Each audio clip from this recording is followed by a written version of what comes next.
Hey, welcome. Thank you for coming to listen to the Lichen Sclerosus podcast.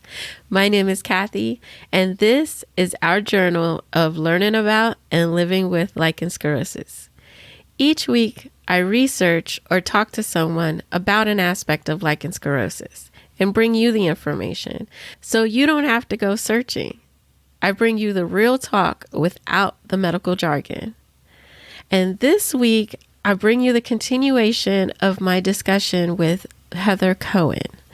She's a cancer survivor, an LS warrior, and her journey turned her into a nutrition therapist.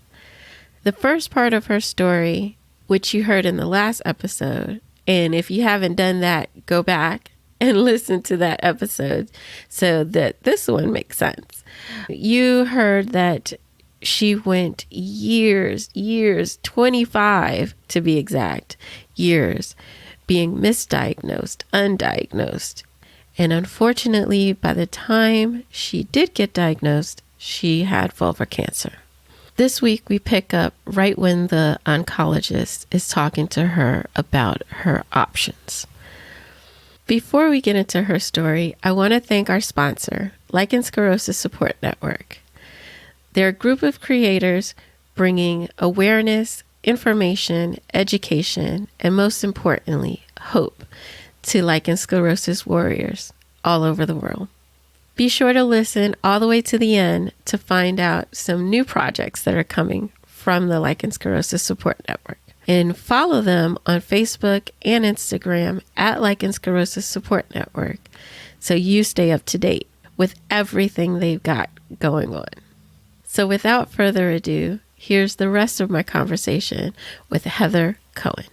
This information is for educational purposes and does not constitute medical advice. Speak to your medical provider before making any changes to your care. So my first appointment with Dr. Bula, the oncologist, his resident came in. She explained how most things work, and then she called him in for the exam. Did the exam, found the growth, said, yeah. He's like, it's growing. And he put up his fist like it's growing. And he said, okay, we want to get you in for surgery immediately. And then he said, I'm probably going to need to remove the clitoris. And I said, okay, doc, I'm 37. Right. And I already know that there's a 40% recurrence rate with vulvar cancer. So what are you talking about removing important parts if I may have to battle this again in the future? Can we maybe start small? Then I asked him, I said, well, I mean, the clitoris is a pretty large organ. A lot of folks don't realize that it's more than just the little nub that sticks out from under the hood. Right. It's kind of looks like a clothes hanger, and there's a lot of flesh underneath what you can see. And I said, well, you have to remove the whole thing. And he's like, well, you can't really just remove partial. You have to do the whole thing. Wow. Which is contrary to a lot of stories I've read from other women whose doctors were able to take partial. So question that if you end up in my situation and they want to take the entire thing, like all nerves. And I said, okay, well, that's not acceptable. I'm not willing to let you take my clitoris, especially if the odds are I'm going to have to deal with this again down the line. Right. And he's like, advocate for yourself. Thanks. And this is where he was like, you can let me go in and take whatever I need to take in order to get it all, or we can take as much as we can without removing anything important. And then we can see what pathology says in terms of what is left. Okay. And I took the second option. I said, get everything that you can, leave me intact, and then we'll see where we want to go from there. Right. And so everywhere in all of my paperwork, it was documented. Do not remove clitoris. Do not remove clitoris. Leave clitoris intact. Like I said, my pre-op person, the nurses that were getting me ready for in pre-op, like it's everywhere documented. Yeah. This lady, not make that mistake. I don't want to wake up and y'all be like, oh, they didn't tell me.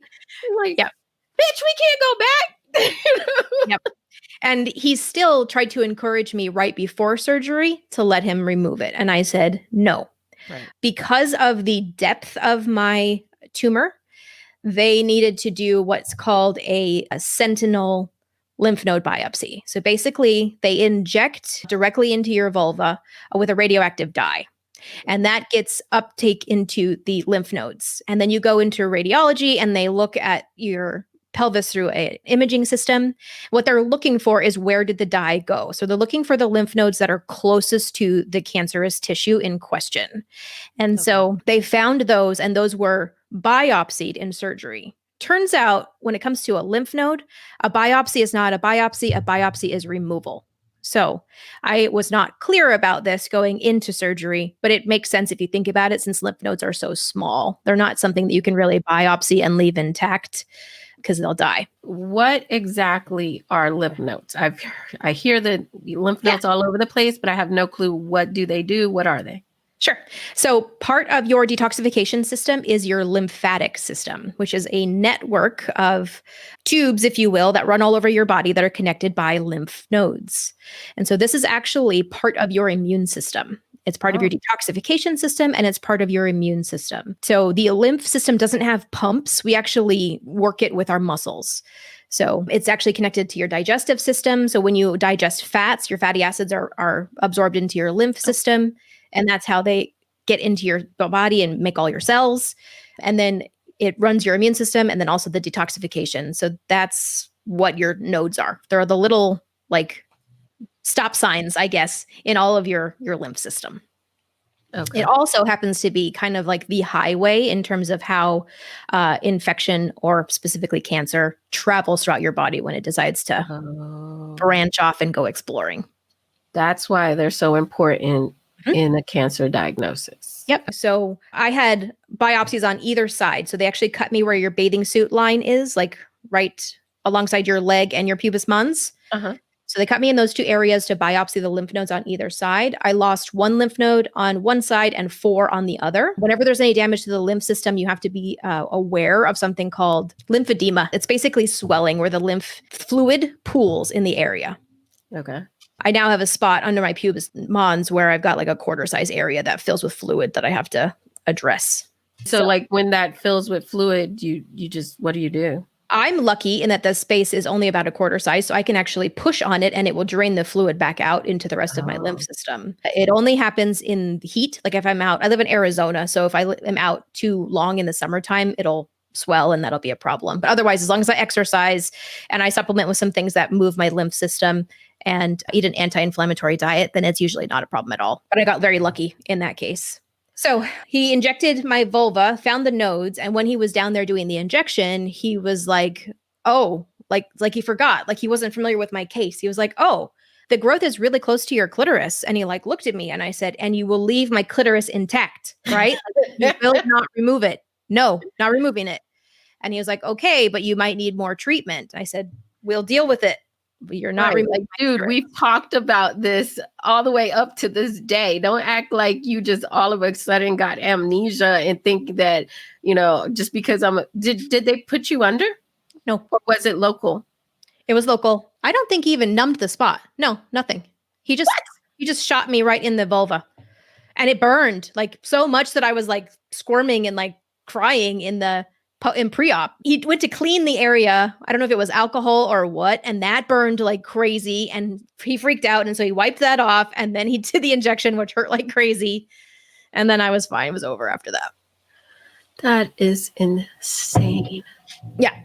So he kind of like forgot the details of my case when he looked. He didn't forget. He just thought you were in so much pain or you were so traumatized about what was going on that he was going to try to slip one through you. He didn't forget. It's very possible. And I get it, right? Because he's got to cover his own butt. So he wants, his job is to get cancer out of your body. Right. And it's really by literally whatever means necessary. Right. And so it's up to you to decide like where your values are, what's important to you, and what the consequences are that you're able to live with. Right. You have to advocate for yourself. 100%. And so I went through that. They found that. And then the anesthesiologist came in. Mind you, I've never had surgery ever. I had my wisdom teeth out prior to this, and that was it. So this is my first major surgery ever. I've never been sick, never had to be hospitalized, nothing. I've never had any major issues. And so the anesthesiologist came in. I'm crying like a baby, 37-year-old woman, like scared to death to go into surgery. And so he's like, are you okay? And I'm like, I'm just, So he gave me some drugs ahead of time, which calmed me down. And so I was able to go into surgery. It was an outpatient surgery. My husband, I think he said it took 15 minutes. It was real easy. So I saw my oncologist for 5 minutes when he did the exam. the first appointment. And then I saw him again for 5 minutes when he did the injection for the sentinel node biopsy. Now, let me ask you, how long from your first appointment with the oncologist to when you had the surgery? So they always want to get you in immediately for surgery. So he's like, we can schedule like in 2 weeks or next week. And I was like, well, I have a camping trip. So like, is it really going to get crazy? Like, am I risking my life if I, wait 1 more week to go on this camping trip with my best friend and her family? And he's like, no, that's fine. So You're hilarious. It was a lot of women would be like, cancer, get it out of me now. You're like, nah, I'm just going to go camping. Well, I'll see you in about a week or so. Yeah.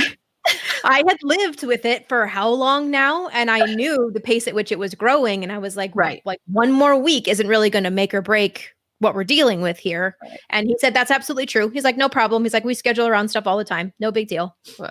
So it was about 3 weeks in between. And then the surgery was called a radical vulvectomy. And all they did was remove quite a bit of tissue from my left labia. My case is such that my labia minora are fused to my labia majora on both sides. Okay. So on the left side where the cancerous tissue lived, they removed the labia minora and quite a bit of the labia majora and a lot of tissue underneath. Like he went all the way down as far as he could near my pubic bone. So if I stand naked in the mirror, my pubis mons actually dips, like there's a dent on the left side. Okay, like a canyon in there. Yep. So my anatomy looks a little goofy now, but it doesn't really look crazy compared to anyone who has an advanced stage case of lichen sclerosus with fusing. Right. With the growth being up closer to the clitoris, were you surprised when you were told that they took all of this other tissue out that was, I guess, further down close to your labia minora or labia majora? Or were you prepared? Did they tell you, okay, we're going to pretty much take an ice cream scoop and scoop this all out? Unfortunately, my oncologist didn't go into detail about what would happen in the surgery at all. Okay. And as far as I can tell, that's pretty common. So if you want like labels and like an actual idea of what you're going to wake up missing, it's really, really important for you to ask those questions and go through that with your oncologist ahead of time. Again, self-advocacy is like the theme in today's chat for sure. Yes. This is what I learned. And I'm a tough lady. Like I was. Oh, I can tell. You go camping before you get your cancer removed. Sure. I was be tough for that. Just mentally. A lot of women are just not going to be in a mental space where they're going to be able to go and enjoy a camping trip without that thought of, I have vulvar cancer. I'm going to have to go into surgery. What is this going to mean for me for the rest of my life? How am I going to feel feminine? And all the thoughts that we have just as LS compounded to the 100%, because now they're actually going in and removing this. And then with the 40% chance that it's going to happen again, that they're not going to be able to take everything out because I don't want to lose my clitoris. All of these thoughts, you are a fucking Amazon. Hello. I bow down to you. Okay. Oh, thanks, Kathy. When I was younger, I did mock trial. Like I've been into debate and all that kind of stuff. My mock trial coach described me at an awards ceremony as tougher than a barbecued boot. Okay. They got it right. And that has served me well. So that's who I am. Yeah. So that's awesome. So after the surgery, because of the lymph node biopsy, I had drains. So they put tubes in either side of that bikini line, like where they cut me, to drain any excess lymph fluid so that the body had a chance to try and heal and rebuild those lymph pathways. Okay. So I had these like balls. It was like a long tube with a ball at the end that would collect the fluid. Okay. And I had to like safety pin them to my shirt and stuff in order to walk around. So they were like, it was not fun. Those were probably the most painful part. Yeah. Yeah. And then they were removed 1 week later in post-op when he got the pathology report, and he said, we didn't get it all.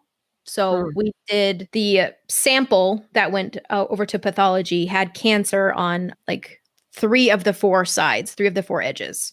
And what they're looking for is they want a clear margin. The clear margin is basically a 1 centimeter or whatever width they want, depending on your stage. They basically want like a 1 centimeter area around the sample that is normal tissue. That's what they're looking for. And so I had that on one side, but not on the other sides. And that is why he went so large in terms of taking so much tissue, even though the placement was further up towards my clitoris. Got it. He said, so from here, your choice is another surgery, and you let me take whatever I need to take in order to get the rest of it. Or we go through 35 weeks of pretty intense radiotherapy, so radiation, with low-dose chemotherapy as well. And I was like, I don't like either of those options. And he's like, well, there's nothing else I can offer you, though. Those are the options. So unfortunately, with cancer, there's a standard of care like everything else. And so the options available to conventional oncologists without risking their license are chemotherapy, radiation, surgery, and clinical trial. That's it. There are no other options on the table. It's literally cut it, poison it, burn it. That's all they have available right now. Or try an experimental treatment. or something new that we're not even sure does anything yet. Right. So I was like, okay, well, let me set up an appointment with the radiation oncologist and we'll see how it goes. So I set up a meeting with him. At the same time, I set up a meeting with my naturopath. I've been seeing a naturopath forever because of my Hashimoto's, and she's wonderful. So I went to the radiologist's meeting, and he's explaining what would happen. And they basically mark where the cancer is so they know where to point the lasers. And he takes me through the whole spiel. He's like, every single day for 35 weeks, and we would blast you with this radiation therapy. And he's like, and he told me the side effects. He's like, you will have burning. It will like your skin will burn like 2nd degree at least across your entire vulva. You will lose elasticity in your skin. So there's a good chance that I wouldn't have been able to use, my clitoris would have been non-functional anyway, had it been radiated. There were things on there like you're going to have loose stools. You're going to be very, very tired. Your intestines could be damaged. Your bladder could be damaged. You will go into menopause. All of your reproductive organs will be fried. The list goes on and on and on. And then he was like, so here's the sheet. He's like circling a few. These will definitely happen. And then these will probably happen. Wow. Like it's like intestinal, like damage, like everything in my lower quarter below my belly button could have been at major, major risk. And then that's just the immediate side effects. There could be long-term side effects of bone pain and lymphadenopathy and lymph swelling. He's like, this is what you're dealing with. He's like, this is definitely going to happen. This could happen. And then he was really like if you don't have to go through radiation, don't go through radiation. He's like, this sucks. And he literally told me, he's like, I'm so sorry that your choices are shitty and shittier. He's like, but this is the toolbox right now. This is what we have to work with. Wow. So the radiation guy was really pushing me to go have a second surgery. And he's like, just have it surgically removed. He's like, I would not submit anyone I care about to radiation if it wasn't like 100% medically necessary. Wow. It sounds like he was pretty much telling you, okay, you can lose your clitoris and not have that sexual organ anymore, or you can fry your clitoris, be a poopy person who might just pee on herself as well and not be able to digest your food properly. And it's going to hurt when you sit and walk, and everything is just going to be burnt down there. Right. So you'll lose elasticity. So sexual penetration will be hard. You won't be able to, like, it'll shrink, and that's just gone. Wow. No chance of kids ever if I wanted them. Right. Yeah. Like the list was like, the risks were pretty intense, and then mucous membranes would be fried. So like the glands, like I would not be able to produce self-lubricant anymore. Like all of that. And I was like, well, what was going through your mind while he was telling you these things? Because you were set and determined that you were going to save your clit. I was fighting to preserve normal function of my body. Right. I didn't know that that was a value of mine until all of this stuff kind of came down. And that's when it was like, okay, it's time to reevaluate my values, because obviously something is amiss. Turns out normal function of my body is very, very valuable to me. That's what's important to me. And so that's what I was fighting for. So when I learned how radiation can affect you, I was like, well, crap, maybe I do need to reconsider this surgery. Mm-hmm. And that's when I went to go see my naturopath. Okay. And she said, so you're dealing with squamous cell. Squamous cell is one of the weakest cancers. You can actually knock it out with natural means. It happens to be one of the cancers that likes to travel and spread the most, but it's also, it's very weak. Like you can knock it out.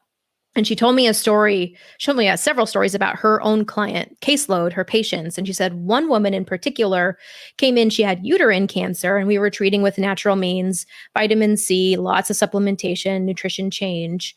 And she was actually getting better. And then she decided to change her mind. She's like, I don't know if she had pressure from family and friends or doctor or what happened, but she changed her mind and went in and did radiation and chemotherapy and ended up having to have her entire colon removed and now has a stoma. And then she's been having bladder issues for the rest of her life. And so she was basically telling me, first of all, figure out what's important to you and do not let that go. She's like, fight for yourself no matter what. And then she said, and there are other options that the conventional oncologists don't have access to. And then she referred me to a clinic here in town that specializes in naturopathic cancer treatment. So I started seeing a naturopathic oncologist as well. And went in and met with her. And she said, so here's our protocol. We would do hyperbaric oxygen therapy. And then we would do... What's that? So hyperbaric oxygen is when you are zipped into, it looks like a capsule, like a human-sized capsule. Mm-hmm. You're zipped inside and they raise the pressure really high and pump oxygen, pure oxygen into the capsule. Mm-hmm. And so that helps you to basically take up more oxygen in your system than you normally would just breathing. So they use it a lot of times in conventional medicine for healing. So if you have like a really acute infection, or post-surgery, or even for dealing with the after effects of radiation treatment, they'll put you in the hyperbaric chamber to accelerate healing. Okay. One other thing that I didn't know until later is that cancer smells bad. And it turns out I was not just fat and sick and depressed, but I stunk. Wow. My husband actually, he told me later that I smelled bad, because how do you tell your wife, like, dude, your coochie stinks? Right. You know what I mean? Yeah. That's not a conversation. He hasn't been able to describe the smell. And so now, I mean, we get a whiff test on a regular basis. Like, like everything smells good down there. It like looks okay. Everything's cool. So he always lets me know. So now he helps me with monitoring the area. But when I was going through, to go do your sniff test, baby. Right. But when I was going through cancer treatment and I was doing the hyperbaric oxygen chamber, the nurses would often comment about how I smelled good coming out of the chamber. She's like, everyone else has like this funky smell, but you smell good. Wow. And so they could tell based on the smells coming in and out of that chamber who was progressing in healing and who was not. Because I mean, naturopathic cancer treatment is usually a lot of folks who are like desperate last ditch effort, because like it's terrifying to say no to any kind of treatment, let alone try the stuff that everyone thinks is wacky. Right. So she said we would do hyperbaric oxygen therapy, and then we would do IV nutrient therapy, which is mostly vitamin C. It's high dose vitamin C, like over 50 grams. So normally when you take vitamin C in a capsule form, like supplementing from the health food store, there's like 1,000 milligrams per capsule. So that's 1 gram. We're talking 50. Wow. And the only way for your body to absorb that is through the blood. So they'd have to go through an IV. And so it would be a cocktail of vitamin C and magnesium and zinc and B and like all of these other things and some herbs. So we would do that for 3 months. And then also change nutrition habits. We would change stress mitigation. We would work on detoxification, just a laundry list of lifestyle changes. And then you would retest. You'd go back in for scans and see where you're at. Okay. And so I was like, how effective is this? Like, does it work? And they had a lot of data on their particular client population, and it looked like it was doing well. And me, being the nerd that I am, I pulled all the data out into Excel and looked for the types of cancers that I knew were squamous cell. So lung cancer is squamous cell, throat cancer is usually squamous cell, vulvar cancer. And I think ovarian cancer oftentimes is also squamous cell. So I looked for all of those that were the same type of cell that I was dealing with. And it turned out that, I mean, it was a better prognosis than chemotherapy without all of the effects of radiation. And so I ultimately decided to go down that path, and I refused the chemo and radiation and the additional surgery and went down that path. And I did 4 months of the high dose vitamin C 3 times a week and hyperbaric oxygen 3 times a week. So I would spend an hour in the hyperbaric oxygen chamber, and then I would spend an hour and a half to 2 hours, depending on how long it took for this gigantic bottle of nutrients to get into my system. And then I also had a very heavy supplementation regimen, taking mushrooms and modified citrus pectin and curcumin and a whole laundry list of things every single day. And then I changed my diet. I went with a therapeutic ketogenic diet. So no more sugar, none of that. Took out the things I'm allergic to. So no dairy, no gluten. As soon as I changed my diet, the itching stopped from LS that was left. Done. Because I had actually stopped eating gluten and dairy prior to my initial consult with Dr. Brooks, who did the biopsy for the cancer itself. So I wasn't itching at all for like 3 or 4 days before I went to that appointment. Everything was still white though. Right. So I changed like everything, changed my diet, changed the way that I work, like quit my crazy stressful job, went to therapy, started dealing with like old, like emotional baggage that I've been dealing with forever, all of that. And ended up cancer-free in February of 2018. So I was diagnosed August 2017, cancer-free February 2018. So next month, I'll be 3 years cancer-free. Congratulations. That's amazing. And in the process, my lichen sclerosus went into remission. That's awesome. So I quit. I never picked up the steroids again after my surgery. I used it for 2 weeks prior, and I just didn't have any symptoms, so I never picked it up again after surgery. So how do you treat your LS now? You're still doing that treatment? Not all of it. So the IVs are no longer happening. The hyperbaric chambers no longer happening. Those things that were specifically for cancer. And then my supplement regimen has come down quite a bit. I discontinued a lot of the stuff that was specifically for cancer, but all the things that support my immune system and balance in my body, I've kept. So all of those are still there. Nutrition has stayed the same. So I don't eat sugar. I don't eat carbs. I don't eat grains. I basically stick to meat and vegetables, nuts, seeds, coffee, tea, water. That's kind of my whole diet.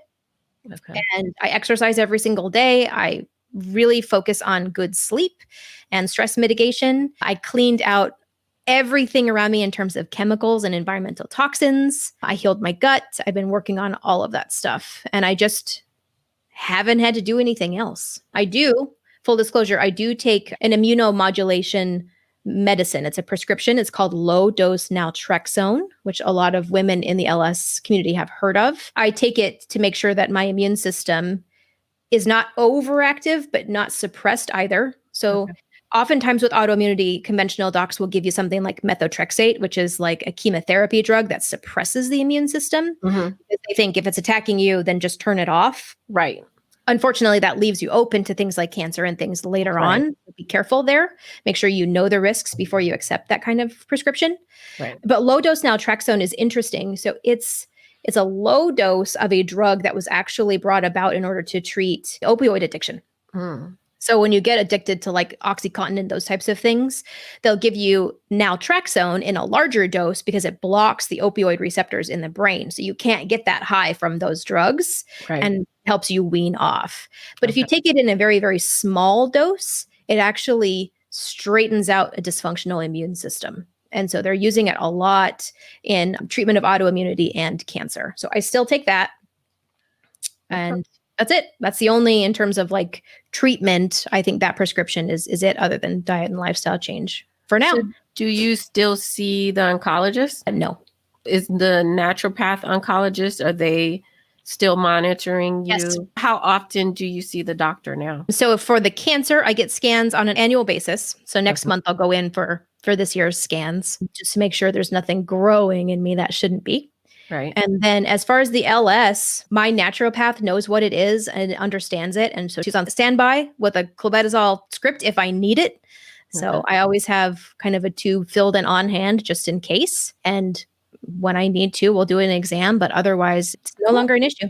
I mean, I monitor it myself. I take photos on a monthly basis to make sure things aren't changing and being weird. going through that process where you change your nutrition and it's helped you beat cancer and save your clitoris, it led you down a new career path, right? It did, yeah. So I had to quit my marketing job just because it was too much. It was too heavy. And so when I decided that I was going to go ahead and refuse conventional treatment and go down the natural path, I knew that I had to make a complete change. Like I had to overhaul my entire life. Otherwise, all of that work and the money, I paid $35,000 out of pocket for that treatment, was going to be for naught. Like if I was not going to change my habits and actually live as a healthy person, then I needed to actually go subject myself to the more intensive conventional therapies, because there was no way that I was going to be able to like make it stick. It was a full on life change, like for real. Not just diet, it was job, it was the way you handled your stress and everything. Family, you said you got rid of the toxins in your home.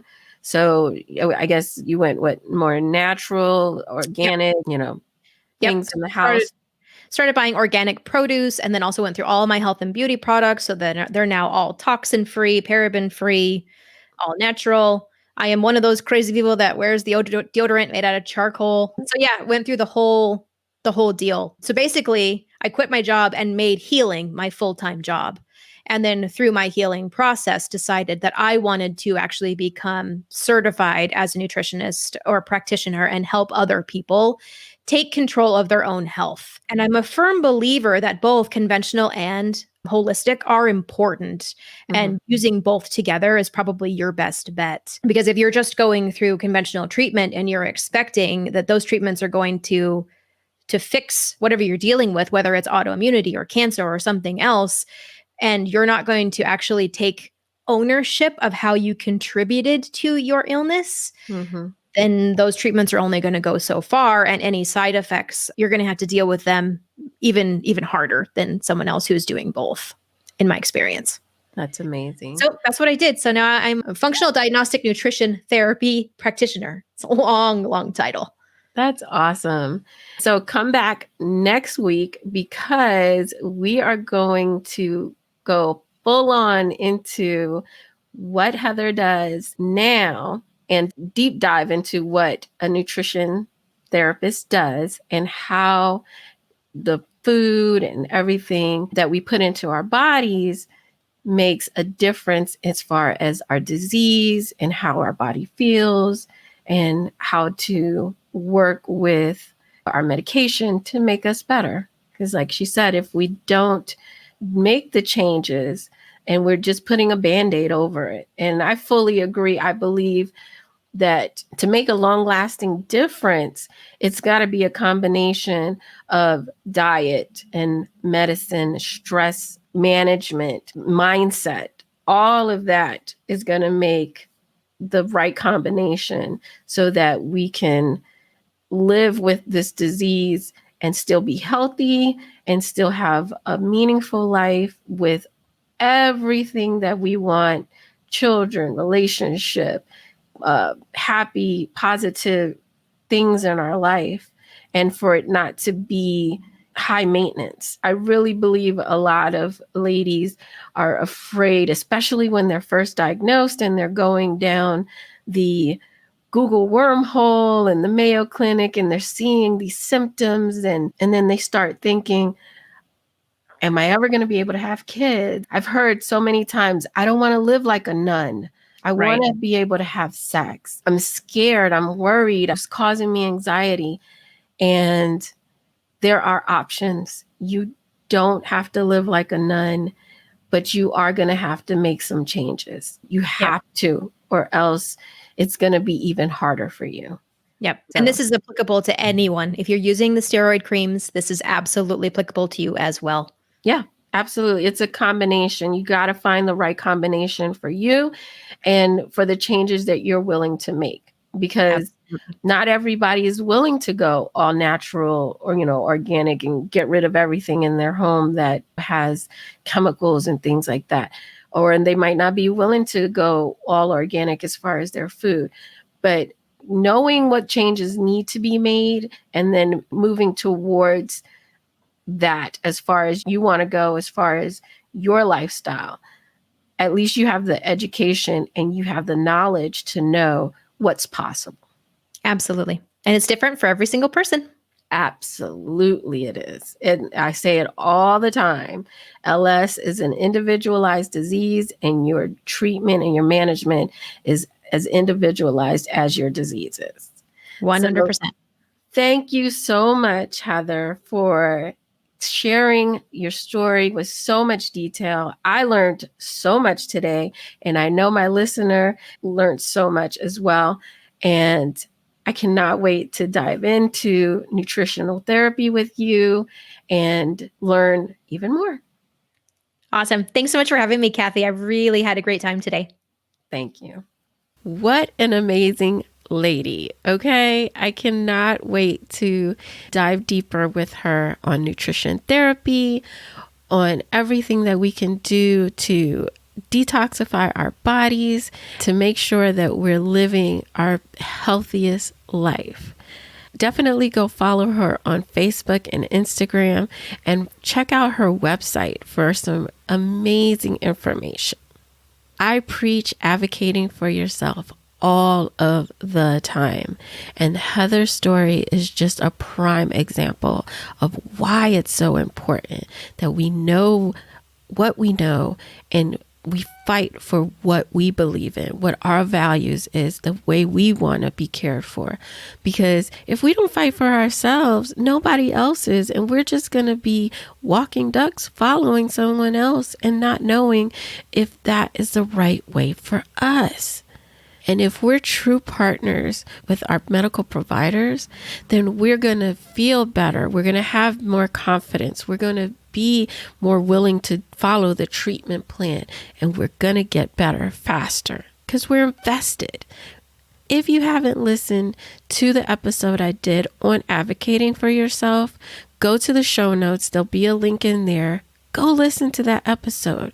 And I'm going to be coming out with even more information on how to be your biggest advocate and be the leader of your team. I want to hear your story. Email me at Kathy with a K at lichensclerosuspodcast.com or DM me at Lichen Sclerosus Podcast on Instagram. Let me know your advocate story. Let me know what advocating for yourself has done in your life. You know who else is all for advocating for yourself? The Lichen Sclerosus Support Network. Part of being able to advocate for yourself is being surrounded by supportive people who can help you, who can answer questions, who can give you food for thought. And you can do that by coming to the Lichen Sclerosus virtual meetups. We do it every other Saturday from 2 to 4 and 7 to 9 p.m. Eastern Standard Time. You can sign up for notifications and updates at lssupport.net/connect. Again, that's lssupport.net/connect. And if you're looking for inspiration and hope, check out another Lichen Sclerosus Support Network sponsored project, The Lost Labia Chronicles. It's a blog written by Jacqueline, who, if you haven't listened to her diagnosis story, I sincerely encourage you to go and listen to that. Again, I'll have all of that information in the show notes. But seriously, if you're looking for inspiration, if you're looking for hope, you have got to join this blog. And you can do that at lssupport.net/join TLLC. Join TLLC, and that's for The Lost Labia Chronicles. And there's a new project coming out at the beginning of April. I spoke about it at the end of some episodes ago, and it got postponed just because of time issues. But come April 1st, the Spanish edition of the Lichen Sclerosus podcast will be finally coming to the public. And that is a podcast co-hosted by myself and Denise from Alas de Papel. And she's on Instagram at alas.papel. We look forward to bringing you the conversations around lichen sclerosus in Espanol. And if you want to be the first to know about any of our new episodes, go to lssupport.net/Spanish. That's a lot of information. So just go to the show notes and everything will be there. And I'm going to let you go for today, but I hope you have an amazing week and I will see you next time.